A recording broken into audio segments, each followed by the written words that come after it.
How I exposed my ex-wife's cruelty in a public family gathering. Before we begin the story, make sure to subscribe to our channel and never miss more incredible stories every day. The clinking of glasses should have been harmless. A simple family dinner, my sister's engagement party, the kind of evening where laughter floats above candlelight and people say things they don't mean, but everyone pretends to believe them anyway. I hadn't expected peace. I never do when my ex-wife is in the room. But I didn't expect the cruelty to be so deliberate. She stood, champagne flute in hand, her red dress catching every light like a warning flare. "I'd like to make a toast," she said, smiling sweetly at my sister, then letting her eyes slide to me. "To my dear ex-husband, who taught me so much about patience. Mostly because living with him required a saint's patience. I mean, really, who else could spend years trying to make it work with a man so fragile he mistook kindness for weakness?" Laughter. Not from everyone, but enough. The clatter of nervous chuckles, my uncle's booming laugh, even my mother's tight smile, as if forcing her face not to crack. My throat burned. I felt like I'd been stripped bare in front of the people who had raised me, loved me, claimed to know me. She took a sip, eyes sparkling, satisfied. I swallowed hard. My instinct was to shrink, to let it roll off, the way I had 1,000 times before.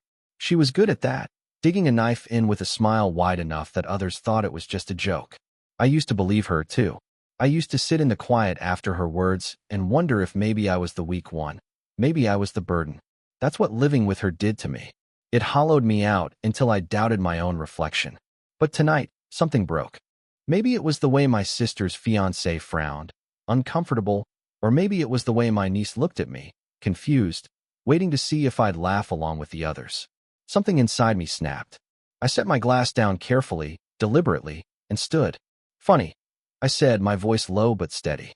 Patience is exactly the word I'd use to describe what it took to survive the lies, the cruelty, and the things you never wanted this family to know.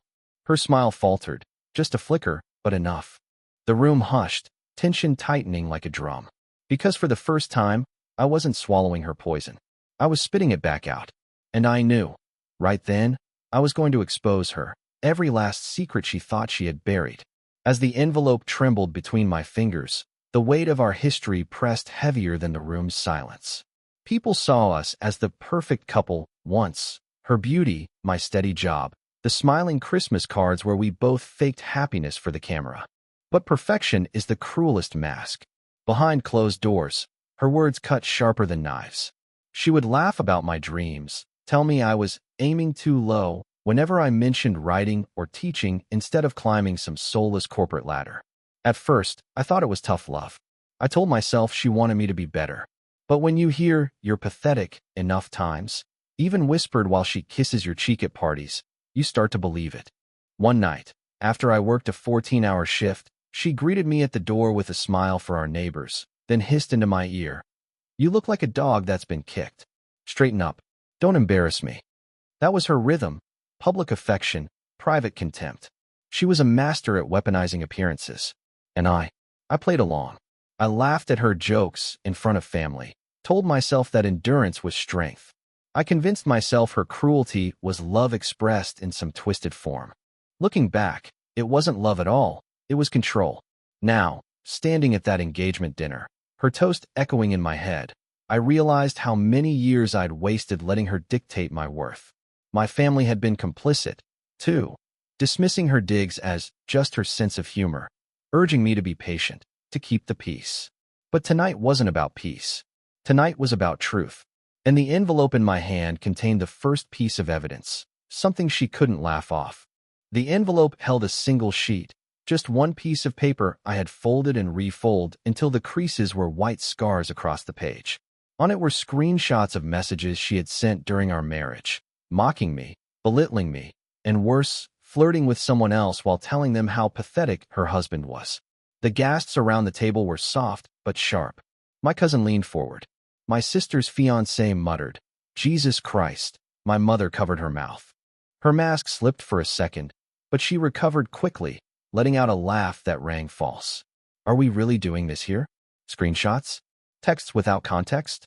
Anyone could have written that." She looked around the table, daring them to side with her. And for a moment, I felt the old doubt, the fear that they would. But Marcus, my closest friend and the only one who had seen me at my lowest, stood from the back of the room. He spoke loud enough for everyone to hear. Those aren't just screenshots. I was there when she sent them. I saw her brag about it. Her jaw clenched. You're pathetic too, she spat. Always enabling him, always taking his side. You've hated me since day one. Marcus didn't flinch. Because I saw what you did to him when nobody else would. The room shifted. The balance of power she had always held was slipping, and she knew it. She slammed her glass on the table, shards of crystal bouncing. Fine. If you want the truth, I'll give it to you. She turned to the family, her eyes gleaming like a predator cornered. You think he's the victim? You don't know what kind of man he really is. She pointed at me with trembling fury, her voice slicing through the silence. This man, she declared, once hit me so hard I thought I'd die. That's who you're defending. A violent coward hiding behind a sob story. My chest hollowed. My ears rang with the weight of her words. Gasps filled the room, some shocked, some skeptical, but all eyes burned into me. It was a lie. A foul, calculated lie designed to erase her cruelty and paint me as the monster. I shook my head, my voice cracking. That never happened. Not once. I never laid a hand on you. She smirked. Of course you'd deny it. Abusers always do. But tell me, where's your proof? And that was the brilliance of her manipulation.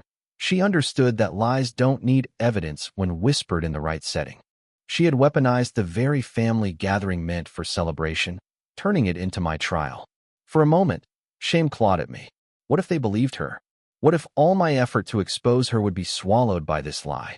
I saw my mother's conflicted face, my uncle whispering to his wife, my niece's wide eyes. But then Marcus slammed his palm on the table. Enough. I was there the night she claimed this happened. She stormed into my apartment with a scratch she admitted she gave herself after throwing a glass. She begged me not to tell anyone. And I didn't. Until now. The room turned. Her mask cracked deeper. Liar, she screamed. But the tremor in her voice betrayed her. And as my family looked between us, their faith in her faltering, I knew this battle wasn't over. She still had weapons. And she was about to use the most dangerous one of all. She leaned back in her chair, that cruel little smile curling at the edges of her lips. You all think he's the victim? She said, scanning the faces of my family like a judge selecting a jury. Then maybe you should know about his little secret. The one he thought I'd never tell. My stomach twisted. I knew she was about to fabricate something, but the uncertainty gnawed at me. She had always been unpredictable, skilled at twisting half-truths until they dripped with venom. He drained our savings, she spat. Not because of bills, not because of emergencies, but because he has a gambling problem. Thousands, gone. And when I confronted him, he swore he'd stop, until I caught him again. That's the real reason our marriage fell apart. A stunned silence swallowed the room. My aunt coughed. My sister's fiancé shifted uncomfortably. I could feel their judgment like a noose tightening around my neck. It was a lie, but with just enough detail to sound believable. I opened my mouth, but the words felt heavy, clumsy. That was her gift. She knew how to make me hesitate, how to turn doubt into her ally. But then Marcus, steady as always, leaned forward. That's funny, he said, because I helped him go through bank records during the divorce. Every transaction was accounted for: mortgage, utilities, groceries, and the money you funneled into luxury clothes and spa retreats. If anyone was draining accounts, it was you. My ex-wife's eyes narrowed. Of course you'd cover for him. No, Marcus said calmly. I've got the statements right here. He pulled out his phone, already scrolling through the files we'd saved. The room's attention snapped back to her. For once, she wasn't the one holding the blade. The shift in her demeanor was instant. Gone was the mocking smile, replaced by a rage so sharp it cut the air. She slammed her hand on the table so hard the silverware rattled. You think this proves anything? You're pathetic, both of you. Do you know what it's like living with him? He's weak. He cries when life gets hard. He begged me not to leave, on his knees like a dog. She turned to my mother, her voice dripping with venom. Did you know your son sobbed at my feet? That he said he couldn't live without me? That's the man you raised, spineless. I felt heat rise in my cheeks, humiliation clawing at my chest. She was trying to strip me bare, to weaponize my vulnerability. Yes, I had cried. Yes, I had begged once, in a moment of desperation, because I thought love was worth saving. She knew how to twist even my humanity into shame. But before I could answer, my sister stood. Her voice was steady, cold. Stop. The room went silent. We all know he's emotional. That doesn't make him weak. It makes him real. And if you think exposing his pain humiliates him, it only exposes you.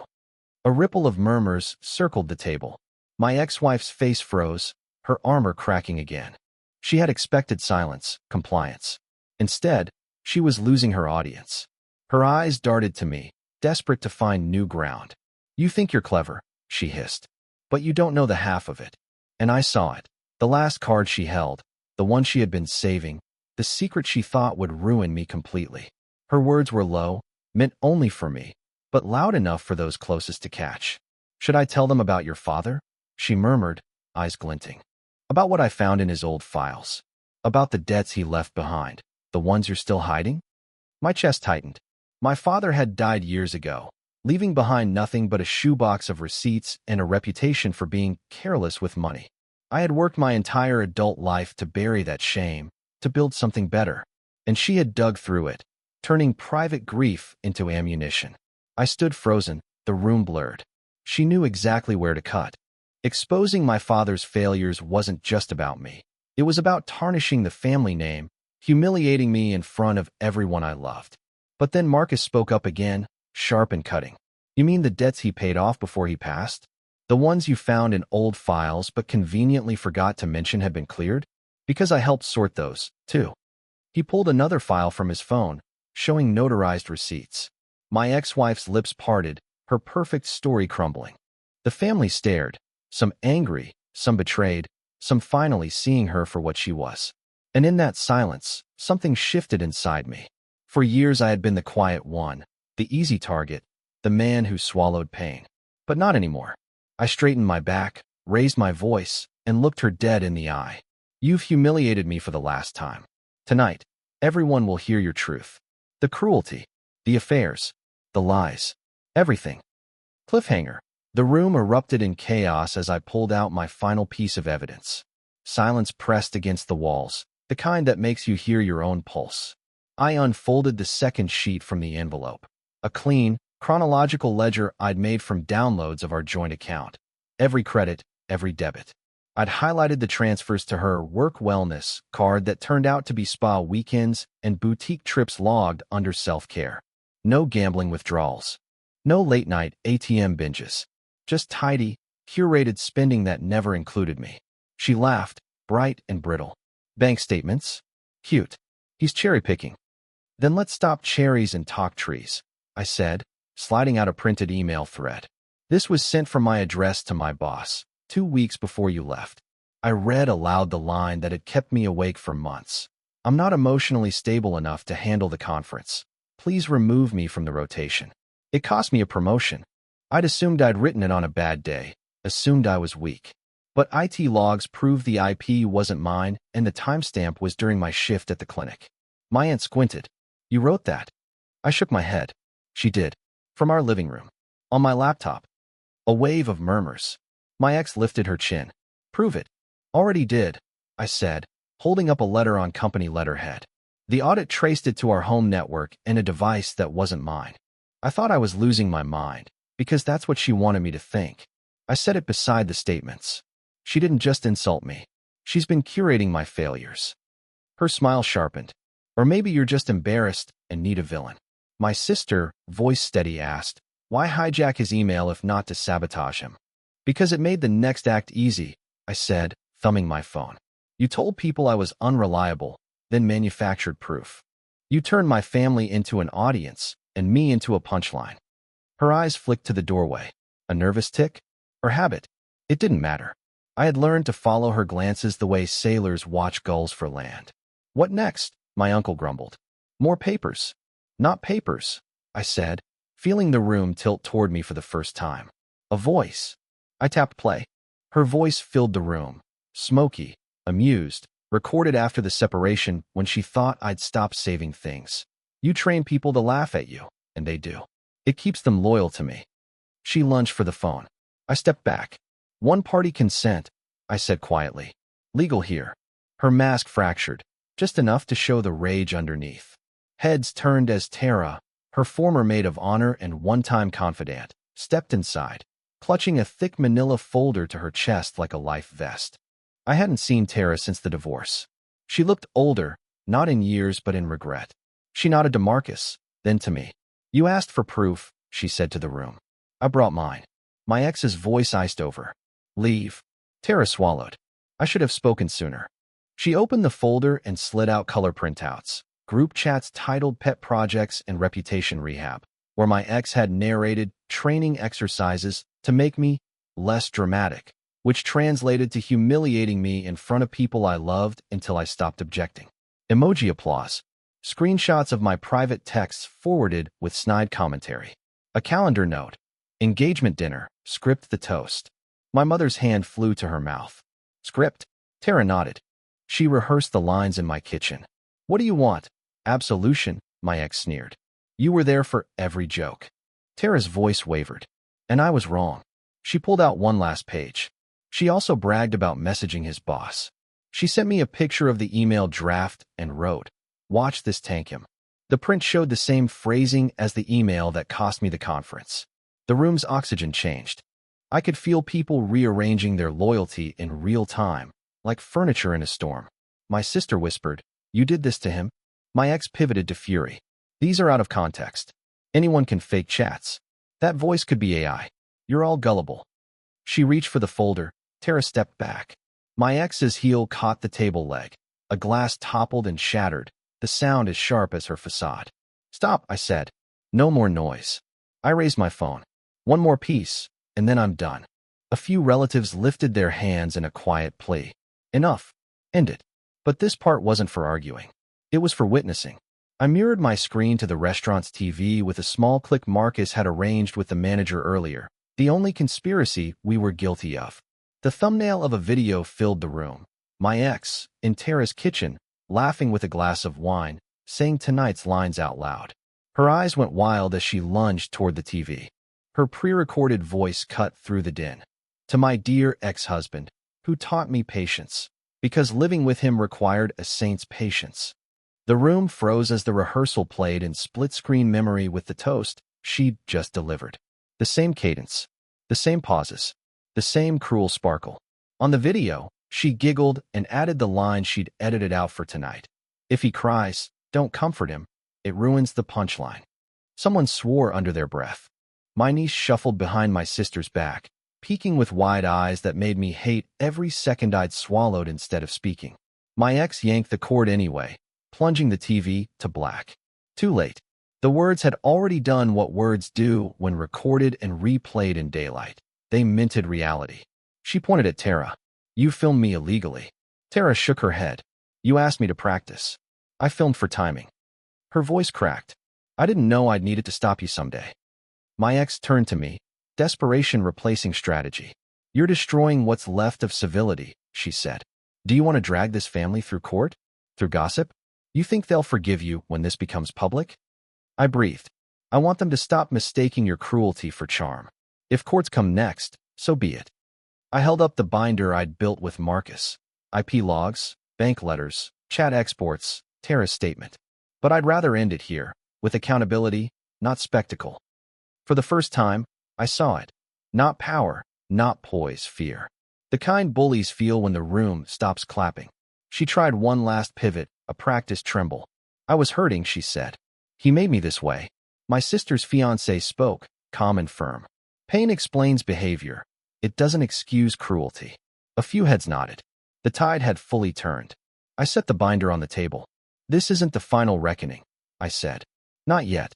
You can apologize tonight, and we can make a plan with a mediator, or we can finish this in front of the entire extended family on Sunday at Grandma's anniversary lunch, with counsel present and copies for everyone."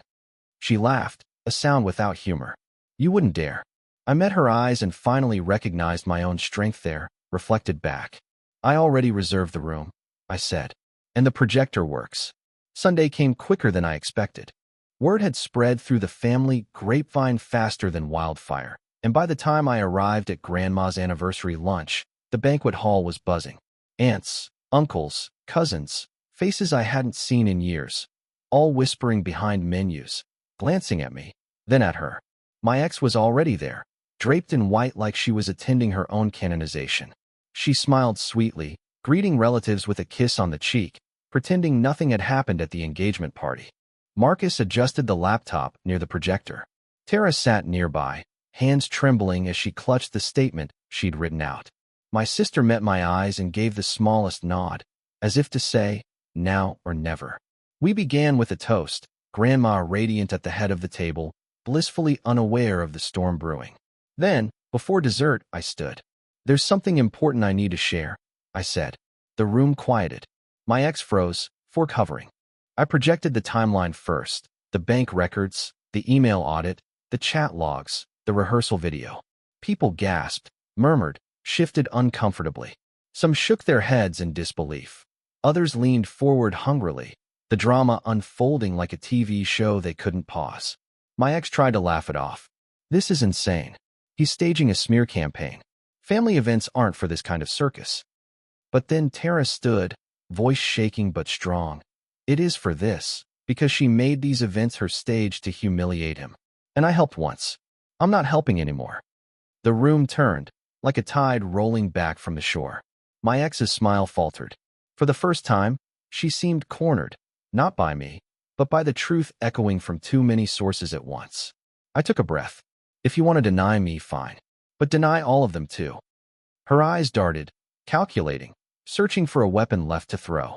The words slammed into me like a truck. Pregnant. The room erupted, gasps, whispers, forks clattering against plates. My mother pressed a hand to her chest. My uncle muttered, "Oh my God." She stood, tears forming on cue. Yes, I wanted to keep it private, but since I'm already being crucified, maybe you should all know. I'm carrying a child. And while he smears me with lies, I'm thinking of what's best for my baby. The manipulation was masterful. Instantly, sympathy poured toward her. Relatives who had just begun to see her cruelty shifted in their seats, their expressions softening. Some glared at me as if I were the villain. She cradled her stomach like a saint in a painting, glowing with false martyrdom. I felt the floor tilt under me. Could it be true? Could she have blindsided me with something real? But then I caught Marcus's eyes, calm, steady. He mouthed two words, "Don't fold." I raised my voice, slicing through the chatter. If that's true, then congratulations. But let's remember something. Pregnancy doesn't erase cruelty. It doesn't undo lies. And it doesn't make the evidence disappear. I gestured at the screen where her rehearsed toast still froze on the projector. Some relatives nodded reluctantly. Others looked conflicted.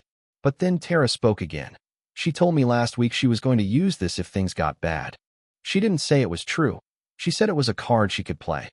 The air drained from the room. My ex's tears halted. Her hands froze mid-gesture. "You liar," she hissed. "You traitor." Tara held up her phone, scrolling to the chat. Here. Her exact words. "If I say I'm pregnant, they'll stop listening to him." The room gasped again, this time at her, not me. Her mask shattered. Gone was the elegant victim. In her place stood the woman I had known all too well in private. The one who wielded cruelty like a weapon. She slammed her fist on the table, rattling the silverware. "You're all pathetic. Every one of you. You lap up his sob story because you're too weak to face the truth. I made him. Without me, he's nothing. He always was nothing." The words echoed, venom dripping into every corner of the banquet hall. My grandmother flinched. My mother's eyes brimmed with tears. My sister's face hardened like stone. I let the silence stretch, every relative seeing her without the mask, maybe for the first time. Then I spoke, calm and deliberate. "Thank you for finally showing them what you've always shown me." Her chest heaved. She looked around wildly, desperate for an ally, but the room was silent. No one laughed, no one nodded. Even her usual defenders looked away, ashamed. I picked up the binder, placed it gently in the center of the table, and slid it toward her. Every document, every recording, every witness statement, it's all here. You can keep lying, or you can sign this acknowledgement, and we'll settle quietly. Or, I looked around at the relatives staring at her like strangers. We let the lawyers and the world see it all. For the first time, her hands shook, not with rage, but with fear. My grandmother's voice was small but steady, the kind that silences a room without asking permission. Enough, she said, setting her teacup down with a click that sounded more final than any gavel. She looked at my ex first, then at me. This family was built on neighbors' hands and straight talk, not theater. My ex drew in a sharp breath, composing herself like a statue learning to breathe. I'm being attacked, she said, a tremble carefully calibrated. This is harassment in a church hall. This is lunch, Grandma replied, not unkindly, and also a line in the sand. She nodded to Marcus. The projector showed me things I can't unsee. You won't talk your way past paper. Then she turned to Tara. You should have told us sooner, but telling us now still counts. Tara nodded, crying quietly. Grandma reached for the binder, eyes scanning the tabs with a focus that humbled me. She had written checks on kitchen tables and balanced entire winters on coupons. She recognized receipts as a language of truth. We can do this with dignity, she said, or we can do it loud. My ex stared at the floor. I'm not signing anything. Grandma raised an eyebrow. Then you don't attend our events until you do. You don't message our relatives about him. You don't insult our grief or our table. Choices have prices. She turned to me. And you? If this moves to court, we go together. You won't carry it alone. My mother took my hand under the table, fingers shaking. I should have believed you sooner, she whispered. I kept asking for peace and calling it love. I squeezed back. You're here now, I said. That's what matters. Marcus slid a single-page acknowledgement across the linen. No admissions of criminal guilt, but a clear, binding statement. She had rehearsed the toast, sent the emails from my account, forwarded private messages, orchestrated public humiliations, and would issue a written retraction to the family within 7 days, followed by mediation. There were boundaries, no contact without counsel, no smears, no lies. My ex's composure began to fray. You can't make me, she whispered. Grandma folded her napkin, perfect corners meeting like a prayer. You can choose, she said, voice soft as thread through cloth. That's what grown people do when they harm others. They choose repair. The pen lay in the center of the table, blue ink like a thin river waiting for rain. My ex stared at it as if it might bite. She signed. Not bravely, not beautifully, just in small, angry strokes that looked like someone trying to rescue their name from a fire they started. We countersigned. Marcus scanned the page. Tara time-stamped a witness statement. The projector went dark. The room breathed again. People returned to plates gone cold and realized they were starving. That is what truth does. It turns hunger back into appetite. There were consequences, and we laid them out without cruelty. The retraction email went to the family list that night. A plain paragraph acknowledging the rehearsed toast, the manipulated messages, the group chats. No grandstanding, no theatrics. She agreed to a mediated plan to repair reputational harm. Apologies to my boss, to my sister, to my mother. She agreed to stop contacting me except through counsel. The pregnancy claim dissolved when Grandma suggested, kindly but firmly, that our family doctor be looped in. My ex refused, then dropped it. Silence arrived where performance had lived. At home, I put the binder on a high shelf, not as a trophy, but as a tool I hoped to never need again. I booked therapy twice a week. I ran without headphones for the first time in years and heard my feet on the pavement instead of her voice in my head. I made a list on a yellow pad titled Things I Can Keep, and I wrote, my tenderness, my patience, my way of noticing small good things. I called my boss on Monday morning. I told him the truth, not the drama.